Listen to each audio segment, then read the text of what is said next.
আসসালামু আলাইকুম এভরিওয়ান, কেমন আছেন আপনারা?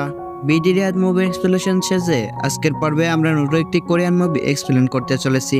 তো চলুন মুভি লাভার্স, বেশি দেরি না করে ইন্ট্রো দিয়ে ভিডিওটা শুরু করা যাক।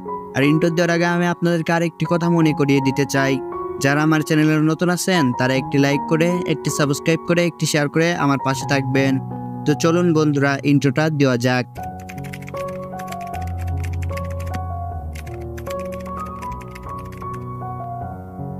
মুভির শুরুতেই আমরা জিউন নামের একটি মেয়েকে দেখতে পাই, যে কিনা চতুর্থ বর্ষের মেডিকেল স্টুডেন্ট। আসলে সে পশু পাখির মেডিকেল স্টুডেন্ট এবং সে আমাদেরকে এটিও বলে যে আমি মনে হয় হতভাগা হয়ে জন্ম নিয়েছি, কারণ আমি এতদিন জন্ম নিয়েছি কিন্তু আমি এখনো সিঙ্গেল রয়েছি। আসলে আমি মানুষের সাথে কথা বলতে লজ্জা পাই এবং ভয় পাই। অন্যদিকে জিউন আমাদেরকে আরো কথা বলে, সে বলে যে আমার হোস্টেলের কেউ আমার সাথে মেশে না। এদিকে জিয়া নামের এই মেয়েটা আমার সমস্ত জিনিস না বলে ইউজ করে এবং তার বয়ফ্রেন্ডের সাথেই সারাদিন কথা বলে। আর এদিকে আরেকটি মেয়ে ডেনি নামের এই মেয়েটি সারাদিন তার সমস্ত জিনিসপাতি খেয়ে ফেলে এবং অন্যদিকে এই মিন নামের মেয়েটিও সারাদিন সোশ্যাল মিডিয়া নিয়ে পড়ে থাকে, কেউ তার সাথে মিশতো না। এর জন্য সে সারাদিন লাইব্রেরিতেই থাকে। এখানে মিস সুইয়ের সাথে তার একটি ভালো সম্পর্ক রয়েছে। আসলে মিস সুই হচ্ছে লাইব্রেরিতে কাজ করে, এর জন্য সে লাইব্রেরিতে সারাদিন থাকার কারণে মিস সুইয়ের সাথে তার একটি ভালো সম্পর্ক হয়ে উঠেছে। এখান থেকে আমাদের কাহিনী শিফট হয়ে যায়। কাহিনী শিফট হয়ে আমাদের এখানে প্র্যাকটিক্যাল ক্লাস দেখানো হয়, যেখানে কিনা জিওনের কাছে একটি অস্ত্র দেওয়া হয়েছে সার্জারি করার জন্য। আসলে জিওন কখন অস্ত্র চালায়নি, এর জন্য সে অনেক ভয় পাচ্ছিল, এর জন্য তার হাত পা কাঁপছিল। এখানে জিওনের ডাক্তার তাকে অনেক বকাঝকা করে, এর জন্য জিওন এখানে কেঁদে ফেলে। এরপরে জিওন আমাদেরকে তার একটি পুরনো গল্প শোনাতে শুরু করে। জিওন এখানে বলে যে আমি যখন প্রথম এই স্কুলে এসেছিলাম সেদিন আমাকে একটি ছেলের সাথে দেখা হয়েছিল। আসলে আমি ওই ছেলেকে দেখে পছন্দ করে ফেলি। আসলে ওই ছেলেটির নাম ছিল হচ্ছে গো নামের ছেলেটি ছিল এখানে একজন কৃষি বিজ্ঞানের স্টুডেন্ট। আসলে গো ছিল অনেক মায়াবী এবং পশু পাখি প্রেমিক।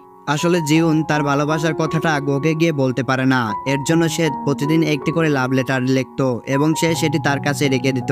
আর তার বেশিরভাগ সময় লাইব্রেরিতে কাটার কারণ হচ্ছে লাইব্রেরির জানালা থেকে গোয়ের হোস্টেলের জানালা সরাসরি দেখা যায়, এর জন্য সে বেশি সময় ওইখানেই থাকতো এবং মায়াবী দৃষ্টিতে তার দিকে তাকিয়ে থাকতো। এটি গো লক্ষ্য করে। একদিন যখন সে বাগান দিয়ে যাচ্ছিল, এখানে সে একটি ওষুধ খেয়ে পড়ে যায় এবং এখানে গো এসে তাকে হাতটি ধরে উঠে ফেলে এবং তার হাতে থাকা আপেলটি কামড় দিয়ে ফেলে এবং সে সেটি খেয়ে ফেলে। এখানে জিউন তার দিকে মায়াবীভাবে তাকিয়ে থাকে এবং সে ভাবতে থাকে এটা কি স্বপ্নের মতো আমার সাথে কি ঘটছে। এরপরে গো গিয়ে লাফ দিয়ে একটি আপেল গাছে উঠে যায় এবং আপেল গাছে উঠে সে একটি গল্প বলতে থাকে। বলে যে স্কুলের একটি ম্যাডাম এই গাছটি 40 বছর আগে লাগিয়েছিল তাইওয়ান থেকে এনে। তো এই গাছটি লাগিয়েছিল তার ভালোবাসার কারণে, এর জন্য এই গাছটিকে লাভ ট্রি বলা হয়। তো এরপর সে কথা বলতে বলতে এখান থেকে একটা আপেল পেড়ে নেয় এবং আপেল পেড়ে নিয়ে তাকে দেয় এবং তাকে দিয়ে বলে যে আমি তোমার যে আপেলটি খেয়েছিলাম এই আপেলের বদলে তোমাকে আমি এই আপেলটি দিলাম এবং তাকে একটি লিখে দেয়। সে এখনো বিশ্বাস করতে পারছিল না যে তার ভালোবাসার মানুষের সাথে এরকমভাবে তার পরিচয় হয়ে যাবে। তো সে এখান থেকে সেই লেটারটি নিয়ে নেয়। আসলে এই লেটারে কি লেখা ছিল এটা জিউন বুঝতে পারছিল না, কারণ এখানে অন্য একটি চাইনিজ ভাষায় লেখা ছিল। তো এরপরে সে তার মিস সুয়ের কাছে নিয়ে যায়, লাইব্রেরির একটি ম্যাডামের কাছে। তো সে এটা দেখে বলে যে এখানে তাইওয়ানের ভাষায় সরি লেখা রয়েছে, কারণ সেই ছেলেটি তাইওয়ান থেকে চীনে পড়তে এসেছে। তো এরপর তার ম্যাডাম বলে যে তুমি কি আমাকে একটু উপকার করতে পারবে। তারপরে জিউন বলে কি উপকার। তারপর তার ম্যাডাম বলে যে তাইওয়ানে আমার একটি বন্ধু থাকে, আমি তার কাছে অনেক দিন যাবত ধরে SMS পাঠাচ্ছি কিন্তু সে আমার SMS এর রিপ্লাই দিচ্ছে না, তুমি কি তোমার বন্ধুকে দিয়ে তার সাথে একটু যোগাযোগ করতে পারবে। জুইন রাজি হয়ে যায়। জিউন গোয়ের হোস্টেলের সামনে চলে এসেছিল কিন্তু গোকে বলতে পারছিল না, সে ভয় পাচ্ছিল তার সামনে যেতে। সে যখনই এখান থেকে চলে যাচ্ছিল তখনই গো তার পিছন থেকে ডাক দেয় এবং পিছন থেকে ডাক দিয়ে তাকে ডাক দেয়, বলে যে তুমি ভেতরে এসো। তো এরপরে জিউন নামে সেই মেয়েটি ভিতরে চলে যায়। ভেতরে গিয়ে তার মিস লিয়ের সমস্ত ঘটনা খুলে বলে এবং গো বলে যে আমি তোমার সমস্ত কাজ করে দেব। তো এরপরে সে কোনো কথা না বলে ওখান থেকে দৌড় দেয়, কারণ সে তার সাথে কথা বলতে লজ্জা পাচ্ছিল। সে বাসায় চলে আসে এবং বাসায় এসে আজকের দিনকের পুরো ঘটনাটা লিখছিল। তো সে যখন এখানে একা একা বসে পুরো ঘটনাটা লিখছিল, এখানে একটি বন্ধু মদ খেয়ে এসে তাকে জড়িয়ে ধরে, বলে যে বন্ধু জানিস আজকে না আমার ব্রেকআপ হয়ে গিয়েছে। তো তাতে কোনো সমস্যা নেই, আমি আবার 2-1 দিনের ভিতরে আরেকটা ছেলে পটিয়ে নেব, তো এটা নিয়ে আমার কোনো সমস্যা নেই।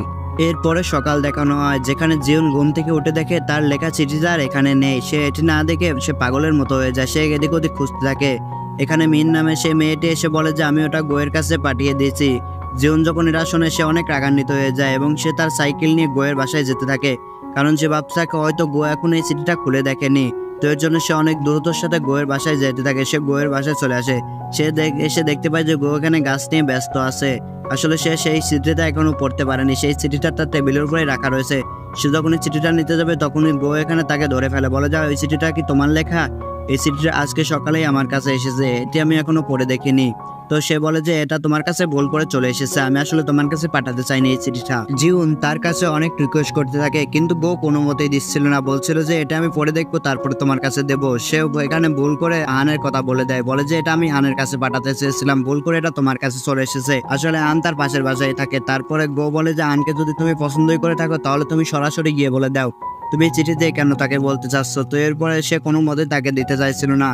এখানে তখনই তার ফোনে একটি রিংটোন বেজে ওঠে এবং গোয়ের মন অন্যদিকে চলে যায়।